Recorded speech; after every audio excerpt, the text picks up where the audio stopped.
আপনার চেহারা নূরের মতো উজ্জ্বল হয়ে যায় শুধুমাত্র যদি একটি আমল আপনি করতে পারেন। অজু করার সময় পানি যখন আপনার চেহারায় দিবেন, আপনার চেহারায় পানি দেওয়ার সময় শুধুমাত্র একটি দোয়া আপনি পড়বেন, আপনার চেহারা থেকে মেস্তা, ব্রণ এবং চেহারার বিভিন্ন রকম কালো দূর হয়ে যাবে এবং চেহারায় সৌন্দর্য এবং লাবণ্য ফুটে উঠবে এবং চেহারায় যেন নূর চলে আসবে ইনশাআল্লাহ। অনেকে দেখা যায় সুন্দর কিন্তু দেখতে ভালো লাগে না, কিন্তু অনেকে কালো কিন্তু তারা দেখতেও ভালো লাগে। এটি হচ্ছে আল্লাহ তাআলার পক্ষ থেকে একটি রহম। চেহারা সৌন্দর্য বৃদ্ধি পাওয়া আল্লাহ তাআলা দোয়া কবুল করার মাধ্যম, চেহারা সৌন্দর্য বৃদ্ধি পাওয়া গুনাহ মাফ হয়ে চেহারার মাধ্যম। প্রিয় ভাইরা আমার, এটা অত্যন্ত গুরুত্বপূর্ণ আমল, সকলেই করবেন। যখন আপনি অজু করবেন, অজু করার সময় পানিটা যখন চেহারায় দিবেন, ওই পানির মধ্যে 3 বার করে ফু দিবেন।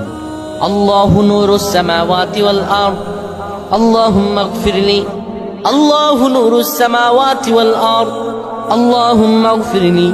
এই দোয়াটি 3 বার পরে সেই পানির মধ্যে ফু দিয়ে পানিটা চেহারার মধ্যে লাগাবেন।